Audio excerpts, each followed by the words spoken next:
Hello, Julia here. So today I wanted to think about what are your favorite possessions? What are your favorite things that you own? So to inspire you, I have got a few of my favorite things to show you. And one of my favorite possessions is my ukulele. Beautiful, so I don't drop it. And what else have I got? Got my lovely heart cushion, ready to give hugs whenever they are needed. And another one of my favorite things is my sea captain hat. For whenever I need to be in charge of a boat. It doesn't come up very often in my life, but we will see how things develop. And what else? I have got my thunder machine. This is another one of the best things that I own. I will show you how it works. I'm going to make a noise to make it sound like there is a thunderstorm. See.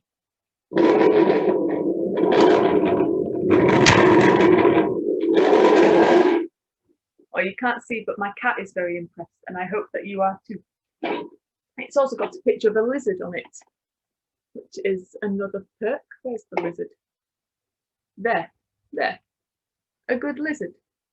One of my favourite things. What else have we got? We've got a ship in a bottle, which I've always thought is quite cool. How did the ship get in? No one knows. The mystery. This one I don't think would be everyone's favourite thing, but it's one of my favourite things. And it's a packet of 100 lemon wet wipes. And I love them because you get them out and you like clean your fingers with them, and then you smell of lemons and you feel lovely and fresh and clean and ready to face the world. And someone gave me a big pack of 100 wet wipes for my birthday once, and it's one of my favourite presents that I have got.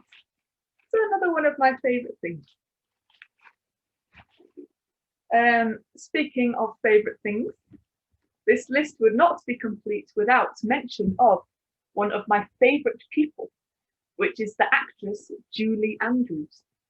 Now you might know Julie Andrews from, she's in Mary Poppins, she's in The Sound of Music, she's in Shrek 2 as the mum, and Despicable Me as the mum as well. And this is a picture of her that she has signed. So I am very excited about this. It is one of my favourite things. Put it in private place. There we go. For now.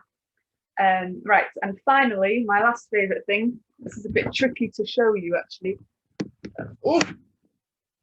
My other favourite thing is my giant inflatable flamingo. Oh, okay. It is a rubber ring. And it is very useful for relaxing on the beach, or, you know, in my house, or at the bus stop, you know, wherever is convenient to take it. So it's very relaxing and one of my favourite things. Now, I have a problem because, as you can see, I have quite a number of favourite things. Most of them are hidden under a flamingo at this moment, but there are quite a lot of them. And if I was to want to go away somewhere and I wanted to try and take them with me, my problem would be that my bag is only this big. Now it looks big if I hold it nice and close to the screen, but if I hold it right next to my head, well, it's about the same size as my head. So I could fit my head in it, but that's not very much use for a number of reasons. Now, I guess I could fit a bit of my heart cushion in, but not very much, so you can have not very much of a hug. The ukulele, that's not going to work really. It's gonna, at least half of it will be sticking out. The flamingo, I'm not even going to try. I think maybe its beak would get in. I know I could sit on it and deflate it, couldn't I? But I feel like that would take quite a long time and it wouldn't be a very interesting assembly for you to watch. So my point is, if I had to leave and I had to go somewhere, it would be very difficult for me to take all the things that I loved with me, I would have to leave a lot behind. Now, I am recording this in June, and in June there is Refugee Week. Now, refugees, if you have not heard of them, many of you might have done, but a refugee is someone who has had to run away from their home country because it is not safe for them to live there. So they've had to run away to find a new safe place to live. And if you have to run away from your home, that is really difficult, because if you think about all of your favorite things, the things that make you happy, or the things that you're really proud of, the things that make you feel safe, like you're at home. A refugee, when they run away, they have to leave them all behind. They can't take them with them. And that is really difficult. And they have to start all over again in a new place. Now, knowing that they've been through such difficult things, you would hope that when they got to a new place, people would welcome them and look after them. But sadly, this is often not the case. And in our country, in Britain, refugees can often have a very difficult time, because there are a lot of people who are not very kind to refugees. But is that fair? I want to tell you something that Jesus is quoted as saying in the Bible. Now, I want you to imagine that you are meeting Jesus, and Jesus turns to you and he smiles, and Jesus says to you that he wants to say thank you. And Jesus turns to you and says, thank you because I was hungry and you fed me. I was thirsty and you gave me a drink. I was a stranger and you welcomed me in your home. I had no clothes and you gave me clothes. I was ill and you took care of me. I was in prison and you visited me. Now imagine that you turn round and you say, but Jesus, how can this ever have happened? We have never met in person before. You have never come to my house for tea. I have never visited you when you were anywhere. How can you say that I have done all of it? And Jesus will turn to you again and smile and say, I tell you the truth, whatever you did for even the least of my brothers and sisters, you did for me. Now, people who have got brothers and sisters, or if you haven't got a brother or sister, think of your cousin or a friend instead. I want you to imagine that it is your birthday coming up, and someone turns to you and they say, oh, it's your birthday, brilliant, you should get lots of lovely things. What would you like as a present for your birthday? And you look at them and you say, well, what I want you to do is, instead of getting something for me, I want you to get something really good for my brother or my sister. Something that they will really enjoy playing with or eating if it's chocolate. Something that will make them really, really happy. Because the best present that you could give to me on my birthday is being able to see my brother or sister happy. Now, if you think that you would do that, put your hand up. Some very gracious people, maybe. Hands up if you would much prefer that you got given your own birthday present. I think that's fair.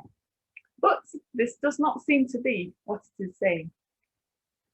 And I have an explanation for this.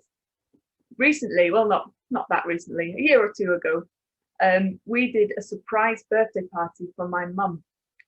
And we got a lot of her favourite things in, and we decided that we would get a photo cake. So we would get her a birthday cake, but with a photo on it to make it really personal and really exciting, really special.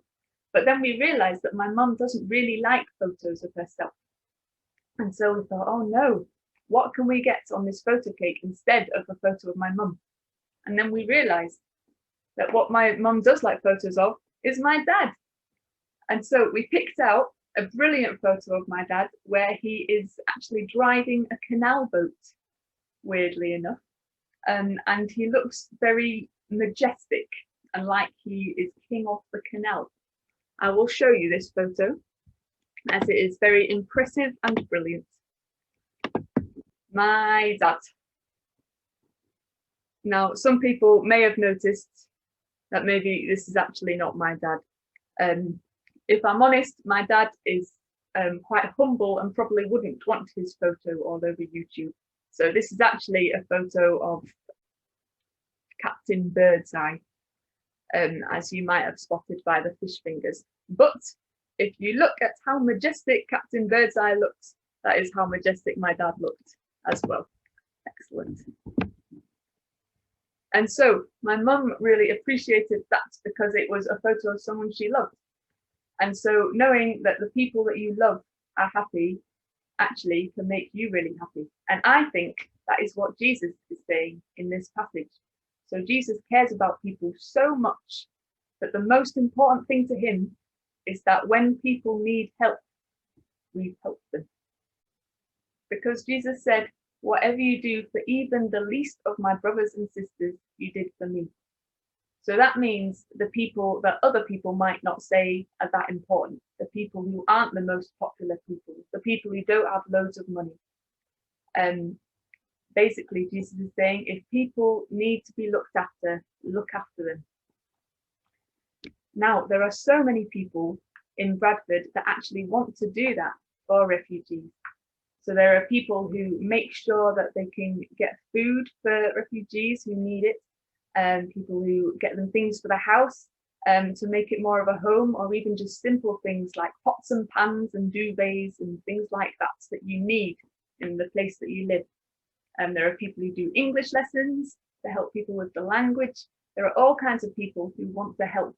And above all, people who want to make sure that refugees feel welcome and that they want to make friends with people who come as refugees and make sure that they know that they matter.